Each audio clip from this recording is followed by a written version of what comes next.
Hello, myself Anupama, Assistant Professor of Commerce, Government First Aid College, Shirhatti. This is a presentation on material cost, that is material issue control, importance of issue control and techniques of store control. First of all, what is the meaning of issue control? Materials are frequently purchased at different prices at different periods. ಅಂದರೆ ಮೆಟೀರಿಯಲ್ಸನ್ನು ಒಂದೇ ಟೈಮ್ನಲ್ಲಿ ಅಥವಾ ಒಂದೇ ದರದಲ್ಲಿ ನಾವು ಖರೀದಿ ಮಾಡಿರುವುದಿಲ್ಲ. ಬೇರೆ ಬೇರೆ ದರಗಳಲ್ಲಿ ಮತ್ತು ಬೇರೆ ಬೇರೆ ಟೈಮ್ನಲ್ಲಿ ಖರೀದಿ ಮಾಡಿರ್ತೇವೆ. ಈ ಖರೀದಿಸಿದಂತಹ ಮೆಟೀರಿಯಲನ್ನು ಪ್ರೊಡಕ್ಷನ್ ಡಿಪಾರ್ಟ್ಮೆಂಟಿಗೆ ಯಾವಾಗ ಪ್ರೊಡಕ್ಷನ್ ಡಿಪಾರ್ಟ್ಮೆಂಟ್ನವರು ರಿಕ್ವೆಸ್ಟ್ ಮಾಡ್ತಾರೆ ಅಥವಾ ಕೇಳ್ತಾರೋ ಆವಾಗ ಸ್ಟೋರ್ಸಿಂದ ಇಶ್ಯೂ ಮಾಡ್ತೀವಿ. Answering question to at what price should the materials issued on requisition be charged to the production department is called issue control. ಅಂದರೆ ಉತ್ಪಾದನಾ ವಿಭಾಗಕ್ಕೆ ಈ ಮೆಟೀರಿಯಲ್ಸನ್ನು ಯಾವ ರೇಟಿನಲ್ಲಿ ಇಶ್ಯೂ ಮಾಡಬೇಕು ಅಥವಾ ಯಾವ ಪ್ರೈಸ್ನಲ್ಲಿ ಇಶ್ಯೂ ಮಾಡಬೇಕು ಅಂತ ಹೇಳೋದನ್ನು ನಾವು ಇಶ್ಯೂ ಕಂಟ್ರೋಲ್ನಲ್ಲಿ ನೋಡ್ತೇವೆ. Importance of issue control. ಈ ಇಶ್ಯೂ ಕಂಟ್ರೋಲ್ನ ಅವಶ್ಯಕತೆ ಏನು? The time gap between purchase dates and issue dates differ and naturally prices also differ. ಅಂದರೆ ಸ್ಟೋರ್ಸ್ನವರು ಅಥವಾ ಪರ್ಚೇಸ್ ಡಿಪಾರ್ಟ್ಮೆಂಟಿಗೆ ಪರ್ಚೇಸ್ ಮಾಡಿದಂತಹ ಡೇಟ್ ಮತ್ತು ಅದನ್ನು ಪ್ರೊಡಕ್ಷನ್ ಡಿಪಾರ್ಟ್ಮೆಂಟಿಗೆ ಕೊಡುವಂತಹ ಡೇಟ್ ಬೇರೆ ಬೇರೆ ಆಗಿರ್ತದೆ. ಅಂದರೆ ಆವಾಗ ದರಗಳು ಕೂಡ ಬೇರೆ ಬೇರೆ ಆಗಿರ್ತದೆ. ಆದ್ದರಿಂದ ಸ್ಟೋರ್ ಕೀಪರ್ ಏನು ಮಾಡಬೇಕಾಗ್ತದೆ ಅಂದರೆ ಯಾವ ಪ್ರೈಸ್ನಲ್ಲಿ ಕೊಡಬೇಕು ಅಂತ ಹೇಳೋದನ್ನು ವಿಚಾರ ಮಾಡಬೇಕಾಗ್ತದೆ. In order to ascertain the cost of production of each product as accurately as possible and value of closing stock of raw materials reflecting its true valuation, the pricing of material issue should have to be based on some accepted principles. ಉತ್ಪಾದನಾ ವೆಚ್ಚವನ್ನು ಸರಿಯಾಗಿ ತಿಳಿದುಕೊಳ್ಳಲು ಮತ್ತು closing stock of raw ಮೆಟೀರಿಯಲ್ಸನ್ನು ಸರಿಯಾಗಿ valuation ಮಾಡಲಿಕ್ಕೆ ಈ issue ಕಂಟ್ರೋಲ್ನ ಅವಶ್ಯಕತೆ ಇದೆ. Techniques of issue control. Issue ಕಂಟ್ರೋಲ್ನಲ್ಲಿ ಯಾವ್ಯಾವ ಟೆಕ್ನಿಕ್ಸನ್ನು ಉಪಯೋಗಿಸ್ತೇವೆ? ಇದನ್ನು ನಾವು ಮುಖ್ಯವಾಗಿ 3 ರೀತಿಯಾಗಿ ವಿಂಗಡಿಸ್ಬೋದು. ಒಂದನೇದ್ದು ಆ್ಯಕ್ಚುಯಲ್ ಕಾಸ್ಟ್ ಪ್ರೈಸ್ ಮೆಥಡ್ಸ್, ಎರಡನೇದ್ದು ಆ್ಯಾವರೇಜ್ ಕಾಸ್ಟ್ ಪ್ರೈಸ್ ಮೆಥಡ್, ಮೂರನೇದ್ದು notional price method. So under actual cost price method there are various methods such as first in first out, last in first out, base stock method, highest in first out method, first in last out method, specific price method, next in first out method. These are all comes under actual cost price methods. The second method is average cost price methods. Under average cost price methods, they include simple average price method, weighted simple average price method, periodic simple average method, periodic weighted average method, moving simple average price method, moving weighted average price method. The third category is notional price method. They include standard price, inflated price, replacement price. Now let us see the actual cost price methods. The first one is first in first out. Under this method, materials received first are issued first. After the first lot of materials purchased is over or exhausted, the next lot is taken up for issue. ಈ ಮೆಥಡ್ನಲ್ಲಿ ಮೊದಲು receive ಮಾಡಿದಂತಹ ಮೆಟೀರಿಯಲ್ಸನ್ನು ಮೊದಲು issue ಮಾಡೋದು. Then next lot of materials purchase ಮಾಡಿದಾಗ ಅಥವಾ ಮೊದಲನೆಯ lot of materials purchased ಅದು ಖಾಲಿಯಾದ ನಂತರ ಆವಾಗ ನೆಕ್ಸ್ಟ್ ಲಾಟನ್ನು ಉಪಯೋಗಿಸ್ತೇವೆ. ಇದರದ್ದು ಅಡ್ವಾಂಟೇಜಸ್ ಏನು, ಇದರ ಅನುಕೂಲತೆಗಳು ಏನು? ಇದು ಬಹಳ ಸಿಂಪಲ್ ಮೆಥಡ್, ಬಹಳ ಸರಳವಾಗಿರುವಂತಹ ಒಂದು method. It is based on realistic assumption that materials are issued in order of there receipt. ಇದರಲ್ಲಿ ನಾವೊಂದು ಎಸಂಪ್ಷನ್ ಏನು ಮಾಡ್ಬೋದಂದರೆ, ಮೊದಲು ತೆಗೆದುಕೊಂಡಂತಹ ವಸ್ತುಗಳನ್ನು ಮೊದಲು ಇಶ್ಯೂ ಮಾಡ್ತೇವೆ. It proves or represents good inventory management. ಇದು ಒಂದು ಗುಡ್ ಇನ್ವೆಂಟರಿ ಮ್ಯಾನೇಜ್ಮೆಂಟ್ ಅಂತ ಹೇಳಬಹುದು. So next one is there is no danger of under recovery or over recovery of cost. ಯಾಕಂದರೆ ಇಲ್ಲಿ ನಾವು ಯಾವ ಪ್ರೈಸ್ನಲ್ಲಿ ರಿಸೀವ್ ಮಾಡಿದ್ದೇವೋ ಅದೇ ಪ್ರೈಸ್ನಲ್ಲಿ ಇಶ್ಯೂ ಮಾಡ್ತೀವಿ. ಆದ್ದರಿಂದ ಅಂಡರ್ ರಿಕವರಿ ಅಥವಾ ಓವರ್ ರಿಕವರಿ ಆಗುವಂತಹ ಚಾನ್ಸಸ್ ಇಲ್ಲ. This method is good where the prices are falling. Next demerits. First in first out method will not be an appropriate measure if the materials or goods purchased have fluctuating price patterns. ಯಾವುದೇ ಗೂಡ್ಸನ್ನು purchase ಮಾಡಿದ್ದಕ್ಕೆ rate ಅಥವಾ price variation ಆಗುವಂಥ chances ಬಹಳ ಇದ್ದರೆ ಅಂತಹ ವಸ್ತುಗಳಿಗೆ ಈ method apply ಆಗುವುದಿಲ್ಲ.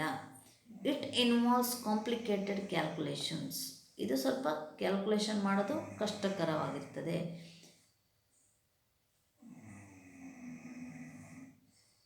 In periods of rising prices, the FIFO method gives more profit and results in higher tax liability. ಎಲ್ಲಿ ದರಗಳು ಹೆಚ್ಚಾಗ್ತಾ ಹೋಗ್ತದೋ ಇಲ್ಲಿ ಪ್ರಾಫಿಟ್ಸನ್ನು ಕೂಡ ಇವು ಜಾಸ್ತಿ ತೋರಿಸ್ತದೆ ಮತ್ತು ಇದು tax ಲಯಬಿಲಿಟಿಯನ್ನು. The second method is last in first out. Under this method, the last purchased materials are issued first to the production. The price of materials to be issued would be the cost price of the last lot of materials purchased.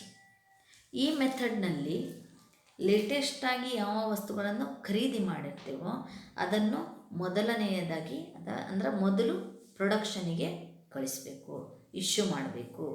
ಅದು ಯಾವ ವಸ್ತುಗಳನ್ನು ಯಾವ ಪ್ರೈಸಿಗೆ ಖರೀದಿ ಮಾಡಿರ್ತೇವೋ, ಯಾವ ದರದಲ್ಲಿ ಖರೀದಿ ಮಾಡಿರ್ತೇವೋ ಅದೇ ದರವನ್ನು ನಾವು ಕೊಡಬೇಕು, ಅದರಲ್ಲಿ ಇಶ್ಯೂ ಮಾಡಬೇಕು. ಇದರದ್ದು ಮೆರಿಟ್ಸ್ ಏನು, ಅನುಕೂಲತೆಗಳು ಏನು? No danger of over or under recovery of cost. ಇಲ್ಲಿ ಕಾಸ್ಟು ಯಾವ ಕಾಸ್ಟ್ನಲ್ಲಿ ನಾವು ಪರ್ಚೇಸ್ ಮಾಡಿರ್ತೀವೋ ಅದೇ ಕಾಸ್ಟ್ನಲ್ಲಿ ಇಶ್ಯೂ ಮಾಡ್ತೇವೆ. ಆದ್ದರಿಂದ ಓವರ್ ರಿಕವರಿ ಅಥವಾ ಅಂಡರ್ ರಿಕವರಿ ಆಫ್ ಕಾಸ್ಟ್ ಇಲ್ಲಿ ಆಗೋದಿಲ್ಲ. Up to date profit picture, ಪ್ರಾಫಿಟನ್ನು ಸರಿಯಾಗಿ ತೋರಿಸ್ತದೆ. It is boom to stock pillars. It helps in reducing the tax burden, tax ಬರ್ಡನನ್ನು ಕಡಿಮೆ ಮಾಡ್ತದೆ. It is simple to operate and easy to understand. What are the demerits of LIFO method? It leads to more clerical mistakes when rates are highly fluctuating. ಅಂದರೆ ದರಗಳು ಯಾವಾಗ ಏರಿಳಿತಗಳಿರ್ತವೆ, ಹೆಚ್ಚು ಕಡಿಮೆ ಆಗ್ತವೆ, ಆವಾಗ ಇವು ಲೆಕ್ಕಗಳನ್ನು ಮೇಂಟೈನ್ ಮಾಡುವಾಗ ಅಕೌಂಟಿಂಗ್ನಲ್ಲಿ ಮಿಸ್ಟೇಕ್ಸ್ ಆಗ್ಬೋದು. Job costs will differ. Comparison of similar job is not possible due to price variation. Job ಕಾಸ್ಟ್ಗಳು ಡಿಫರ್ ಆಗಿರೋದ್ರಿಂದ ಕಂಪೇರ್ ಮಾಡಲಿಕ್ಕೆ ಕಷ್ಟ ಆಗ್ತದೆ. Balance sheet fails to give true picture. Balance ಶೀಟ್ನಲ್ಲಿ ಸ್ಟಾಕಿನ ಬಗ್ಗೆ ಸರಿಯಾದ ಮಾಹಿತಿ ಸಿಗುವುದಿಲ್ಲ. It calls for tedious calculations. Next one, base stock method. The minimum stock is known as base stock. Base stock ಅಂದರೆ ಒಂದು ಮಿನಿಮಮ್ ಆಗಿ ಒಂದು ಸ್ವಲ್ಪ ಸ್ಟಾಕನ್ನು ಮೇಂಟೈನ್ ಮಾಡ್ತಾರೆ, ಅದಕ್ಕೆ ಬೇಸ್ ಸ್ಟಾಕ್ ಅಂತ ಹೇಳೋದು. The quantity beyond the minimum stock is issued to production. ಈ ಮಿನಿಮಮ್ ಸ್ಟಾಕನ್ನು ಪ್ರತಿ ಸಲ ಮೇಂಟೈನ್ ಮಾಡಿ ಅದಕ್ಕಿಂತ ಜಾಸ್ತಿ ಇರ್ತದೆ ಏನು ಅದನ್ನು ಇಶ್ಯೂ ಮಾಡ್ತಾರೆ ಪ್ರೊಡಕ್ಷನಿಗೆ. It means by maintaining minimum stock excess quantity will be issued to ಪ್ರೊಡಕ್ಷನ್ಗೆ ಈ ಮಿನಿಮಮ್ ಸ್ಟಾಕನ್ನು ಮೇಂಟೈನ್ ಮಾಡಿಯೇ ಇಶ್ಯೂ ಮಾಡೋದಂಥದ್ದು.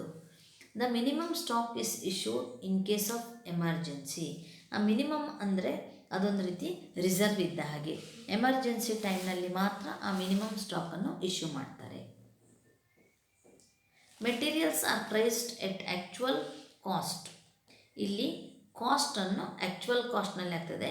ಇಲ್ಲಿ ನಾವು ಲಿಫೋ ಮೆಥಡನ್ನಾದರೂ ಫಾಲೋ ಮಾಡ್ಬೋದು ಅಥವಾ ಫಿಫೋ ಮೆಥಡನ್ನಾದರೂ ಫಾಲೋ ಮಾಡ್ಬೋದು. ಇದರ ಅನುಕೂಲತೆಗಳೇನು? Guaranteed minimum stock. Any time ಕೂಡ ಮಿನಿಮಮ್ ಸ್ಟಾಕ್ ಇದ್ದೇ ಇರ್ತದೆ. It is simple. ಇದು ಬಹಳ ಸರಳ method. Inventory valuation is very easy. Inventory valuation ಕೂಡ ಬಹಳ ಸುಲಭ. It has the merits of LIFO or FIFO methods. ಇಲ್ಲಿ ನಾವು ಲಿಫೋ ಮೆಥಡನ್ನು ಕೂಡ ಫಾಲೋ ಮಾಡ್ಬೋದು ಅಥವಾ ಫಿಫೋ ಮೆಥಡನ್ನು ಕೂಡ ಫಾಲೋ ಮಾಡ್ಬೋದು. ಆದ್ದರಿಂದ ಲಿಫೋ ಮೆಥಡ್ನ ಮತ್ತು ಫಿಫೋ ಮೆಥಡ್ನ ಎರಡೂ ಮೆಥಡುಗಳ ಕೂಡ ಅನುಕೂಲತೆಗಳು ಇಲ್ಲಿ ನಾವು ನೋಡ್ಬೋದು. ಡಿಮೆರಿಟ್ಸ್, ಅನಾನುಕೂಲತೆಗಳು ಏನು? Unnecessary capital lock. ಅಂದರೆ ನಾವು ಒಂದು ಮಿನಿಮಮ್ ಸ್ಟಾಕನ್ನು ಯಾವತ್ತೂ ಕೂಡ ಅಷ್ಟೇ ಮೇಂಟೈನ್ ಮಾಡೋದ್ರಿಂದ ಅದೊಂದು ರೀತಿ ಲಾಕಪ್ ಆಗಿಬಿಡ್ತದೆ. Next one, highest in first out. Under this method, highest priced materials are issued first. When the highest priced material lot is exhausted, then next highest priced materials are issued and so on. ಇದರ ಪ್ರಕಾರ ಯಾವುದರಲ್ಲಿ ನಾವು ಮೆಟೀರಿಯಲ್ಸನ್ನು ತೊಗೊಂಡಿರ್ತೀವಿ, material purchase ಮಾಡುವಾಗ ಯಾವ ಮೆಟೀರಿಯಲ್ಸಿಗೆ highest ಪ್ರೈಸನ್ನು ನಾವು ಕೊಟ್ಟಿರ್ತೇವೋ ಅವನ್ನು ನಾವು first issue ಮಾಡಬೇಕು. ಒಮ್ಮೆ ಹೈಯೆಸ್ಟ್ ರೇಟಿನ ಒಂದು ಲಾಟ್ ಮುಗೀತು ಅಂದರೆ ನೆಕ್ಸ್ಟ್ ಹೈಯೆಸ್ಟ್ ರೇಟ್ ಇರುವಂಥದ್ದನ್ನು ನಾವು ಇಶ್ಯೂ ಮಾಡ್ತೇವೆ. ಸೊ ಮೆರಿಟ್ಸ್, ಇದರ ಉಪಯೋಗಗಳೇನು? Materials are issued at the actual cost price. Actual cost ಪ್ರೈಸ್ನಲ್ಲೇ ನಾವಿಲ್ಲಿ ಇಶ್ಯೂ ಮಾಡ್ತೀವಿ. Closing stocks are valued at the lowest prices. ಯಾಕಂದರೆ ಹೈಯೆಸ್ಟ್ ಇರುವಂತಹ ವ್ಯಾಲ್ಯೂಸ್, ಹೈಯೆಸ್ಟ್ ವ್ಯಾಲ್ಯೂ ಇರುವಂತಹ ಅಥವಾ ಹೈಯೆಸ್ಟ್ ಪ್ರೈಸ್ ಇರುವಂತಹ ಮೆಟೀರಿಯಲ್ಸನ್ನು ಮೊದಲು ಇಶ್ಯೂ ಮಾಡೋದ್ರಿಂದ ನಮ್ಮ ಕಡೆ ಇರುವಂಥದ್ದು ಲೋವೆಸ್ಟ್ ಪ್ರೈಸ್ ಇರ್ತದೆ. ಆದ್ದರಿಂದ closing stocks are valued at the lowest prices. No unrealistic profit or loss. Merits, recovering the highest cost of material. ಇಲ್ಲಿ ಏನಾಗ್ತದೆ ಅಂದರೆ ಒಂದು ಅನಾನುಕೂಲತೆ ಏನು ಅಂದರೆ ಇದರದ್ದು comparison among similar job is difficult and then it involves more calculations. ಅದೇ ರೀತಿ cost of production is overstated. So next one is next in first out. Next in first out ಅಂದರೆ ಏನಾಗ್ತದೆ ಅಂದರೆ under this method materials issued to production department are charged at the price the materials next to be received. ಅಂದರೆ ಏನಂದರೆ ನಮ್ಮ ಕಡೆ ಇರುವಂತಹ ಮೆಟೀರಿಯಲನ್ನು ನಾವು next ಲಾಟನ್ನು purchase ಮಾಡುವಾಗ ಅಲ್ಲಿ ಮೆಟೀರಿಯಲ್ಸಿಗೆ ಎಷ್ಟು ರೇಟ್ ಇರ್ತದೆ, ನೆಕ್ಸ್ಟ್ ಪರ್ಚೇಸ್ ಮಾಡುವಾಗದ ಮೆಟೀರಿಯಲ್ಸ್ನ ರೇಟ್ ಎಷ್ಟಿರ್ತದೆ ಅದನ್ನು ಈಗ ಚಾರ್ಜ್ ಮಾಡ್ತೇವೆ. ಸೊ ಅದರ ಅಡ್ವಾಂಟೇಜ್ ಏನಂದರೆ it is a forecasting method. ಯಾಕಂದರೆ ಮುಂದಿನ ಪರ್ಚೇಸ್ನ ರೇಟನ್ನು ಅಥವಾ ಪ್ರೈಸನ್ನು ನಾವು ಹಾಕೋದ್ರಿಂದ it is a forecasting method. Cost of production is nearest to the market price. ನಾವು ಲೇಟೆಸ್ಟ್ ಮಾರ್ಕೆಟ್ ಪ್ರೈಸನ್ನು ಕನ್ಸಿಡರ್ ಮಾಡೋದ್ರಿಂದ ಕಾಸ್ಟ್ ಆಫ್ ಪ್ರೊಡಕ್ಷನ್ ಕೂಡ it is nearest to the market price. Issue price reflects the current market conditions. ಇಲ್ಲಿ ನಾವು issue ಮಾಡುವಂಥ price market ಕಂಡೀಷನ್ಸನ್ನು represent ಮಾಡ್ತದೆ. So demerits, ಇದರ calculation ಭಾಳ ಕಷ್ಟ. ಯಾಕಂದರೆ ಇಲ್ಲಿ ಫೋರ್ಕಾಸ್ಟಿಂಗ್ ಬರ್ತದೆ. ಸೊ ಫ್ಯೂಚರನ್ನು ಫೋರ್ಕಾಸ್ಟ್ ಮಾಡಿ ನಾವು ಇಶ್ಯೂ ಪ್ರೈಸನ್ನು ಕೊಡಬೇಕಾಗ್ತದೆ. Comparison among the job becomes very difficult. So next one is specific price method. Specific price method ಅಂದ್ರೇನು? Under this method, material purchases made for particular job are kept separately for the specific job. ಅಂದರೆ ಯಾವ ಜಾಬಿಗೆ ಯಾವ production ಡಿಪಾರ್ಟ್ಮೆಂಟಿಂದ ನಮಗೆ order ಬಂದಿದೆ ಅಥವಾ requisition letter ಬಂದಿದೆ, ಅದು ಸೆಪರೇಟಾಗಿ ಇಡುವಂಥದ್ದು. When the materials are issued for particular job, these materials are charged to the particular job at actual cost price. ಅಂದರೆ ಯಾವ ಪರ್ಟಿಕ್ಯುಲರ್ ಜಾಬಿಗೆ ರಿಕ್ವಿಸಿಷನ್ ಲೆಟರ್ ಬರ್ತದೋ ಆವಾಗ ಆ ಪರ್ಟಿಕ್ಯುಲರ್ ಜಾಬಿಗೆ ಅದರ ಆ್ಯಕ್ಚುಯಲ್ ಕಾಸ್ಟ್ ಪ್ರೈಸ್ನಲ್ಲಿ ಚಾರ್ಜ್ ಮಾಡಿ ಮೆಟೀರಿಯಲನ್ನು ಇಶ್ಯೂ ಮಾಡೋದು.